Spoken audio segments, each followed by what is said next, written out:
Hi, my friends. Today I want to present you a new story. Enjoy watching it. They say when the sky is too clear, a storm is brewing beneath. That Saturday, the lake shimmered like a mirror and the pines around the country house barely rustled. I hadn't taken a vacation in 4 years, but our CEO, Leonard Blair, insisted I unwind for the weekend, said I'd earned it. I should have known better. Leonard greeted me with a firm handshake and a glass of bourbon as I stepped onto the porch. You look exhausted, Justin. Come in. Let's talk.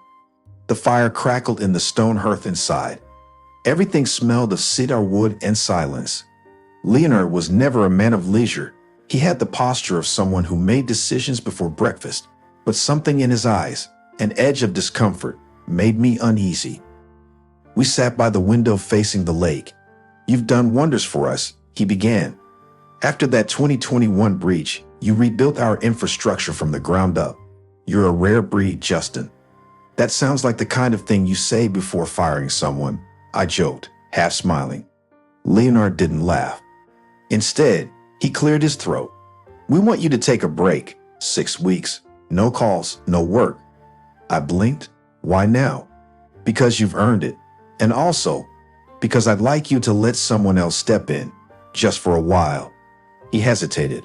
Mark will be taking over in the interim. I froze. Your nephew? The kid fresh out of MIT. He's sharp, he's hungry, and it's just temporary. My jaw tightened. Let me guess, this break comes with no option to return. Leonard looked down. We'll discuss next steps when you're back. There it was, the polite execution. I've built your entire backbone, I said quietly. From disaster recovery to the AI security protocols. And now I'm being shelved like a used part. Leonard's voice dropped. You knew this was coming. Mark's been shadowing you for months. So I was right. The strange access logs, the questions Mark asked like they were harmless curiosity, they weren't. I felt a slow, cold burn in my chest. I stood. You didn't invite me to rest, Leonard. You invited me to surrender. He sighed. Don't make this harder than it has to be. Go fishing. Clear your head. I didn't touch the bourbon. I walked out into the night air, heart pounding with betrayal. Out on the lake dock, I called Edward, my old colleague. Something's wrong, I whispered. They're planning something behind my back. His answer came sharp and fast. Then don't let them finish the plan. And just like that, my rest began, with a war they didn't know I was already preparing for. Returning home, I couldn't sleep. My fingers hovered over the keyboard like they did 3 years ago, when the entire network was bleeding data, and I'd stayed up 3 nights straight stitching our systems back together. I opened my private archive, encrypted and untouched since I finished the custom core modules. It was my life work. Algorithms I never turned over, tools I'd written before I ever signed the contract with new business systems. They were clean, untouched, but the logs were not. Someone had copied parts of my structure. Not recently, this had been happening for months. A file tagged audit_chronos.log showed timestamps that matched evenings I'd worked late at the office. I ran a checksum. The fragments matched code I never uploaded to company servers. My stomach dropped. Mark. The little visits to observe me at work. The casually curious glances at my screens. He'd installed some kind of keylogger or stealth sync process, and I hadn't seen it. I called Edward again. He's been copying my private builds, I muttered. Using them, probably modifying them. I found traces. Edward's voice sharpened. That's theft, Justin. If it's yours and they're using it without rights, especially to profit, this could get ugly. You kept the original timestamps? Always, I said, with backups. I rubbed my eyes. My laptop glowed quietly, but now it felt like a crime scene. Later that morning, I got a message from HR, a bland, smiling email asking for a quick sign-off on a compliance review of my final months. The attachment was a waiver. If I signed it, I'd be forfeiting all rights to company-influenced intellectual property. Nice try. At noon, I showed up at the office, uninvited. My badge still worked. Chelsea was in the break room, sipping tea like she owned the place. Surprised to see you, Justin, she said with that frozen smile. Thought you were on retreat. I was. Then I realized I left a few ghosts in the system. Her smile twitched. Tell Mark, I added. I hope he's good at debugging. I walked past her, heart pounding but eyes steady. They thought I was gone, but I wasn't. And now I was watching. I didn't tell anyone I was coming in the next morning. I needed to see it for myself. What Mark had touched, what Chelsea had helped him hide. The office was unusually quiet for a Thursday. Too quiet. As I stepped into the server room, the hum of the cooling fans felt like the only heartbeat left in a dying animal. On the corner screen, a window blinked open and closed. Remote access. Someone was inside the core directory, copying encrypted packets. I traced the IP. It wasn't external. It was coming from Mark's workstation. Before I could move, Edward pinged me. Come to conference room 2. Now. I entered to find him pale-faced, holding an unsigned contract. Justin, he whispered, they're trying to license your system to a startup in Toronto. Chelsea's already submitted the documents. They're calling it Markware Beta.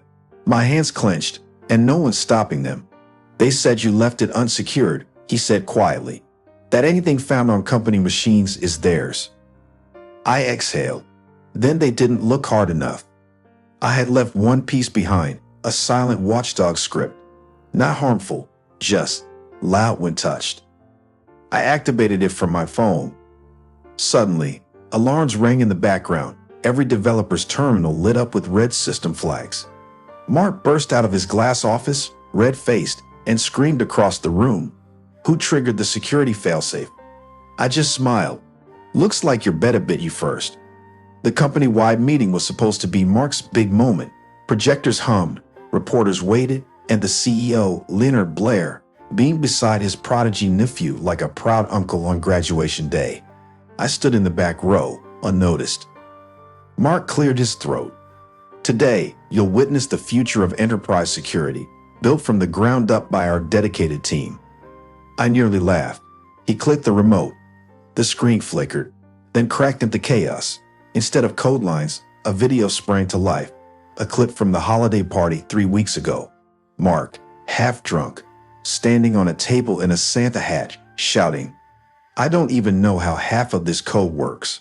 Followed by his dive into the potato salad. Gasps spread like fire. One reporter started recording.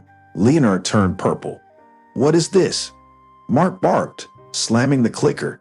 I stepped forward slowly. You triggered the watchdog I built into my code. It reacts when unauthorized modules are repackaged. I faced the crowd. Everything he's claimed credit for was written by me before he even joined the company. Chelsea stood frozen near the side door. I caught her eye.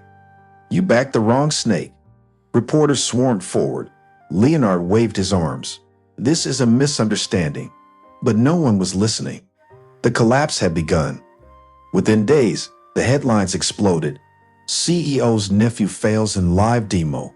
Source code theft alleged. I sat across from investigative reporter Dana Wells, sliding a flash drive across the table. Everything's here. Proof they used my work without consent, internal emails, the altered timestamps. She nodded. And you're willing to go public. I want the truth out. Back at headquarters, the board moved fast. Mark was suspended pending legal review. Chelsea resigned the next morning. Rumor was she'd shredded documents before the auditors arrived. Edward called me from his car. You did it, Justin. The company's in full panic. Investors are pulling out. Justice wasn't just poetic, it was strategic. 3 weeks later, a rival firm offered to fund my startup. I named it TrueByte. I hired Edward as my co-founder. And this time, every idea, every line of code was patented, locked, and fireproof.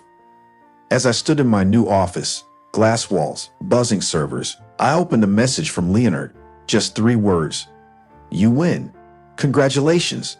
I smiled, closed the laptop, and turned toward the window. The game was over, and I had written every move. Friends, what do you think of this story? Write your opinion in the comments. Would you like more stories? Don't forget to subscribe and hit the bell button so you don't miss any videos. See you tomorrow.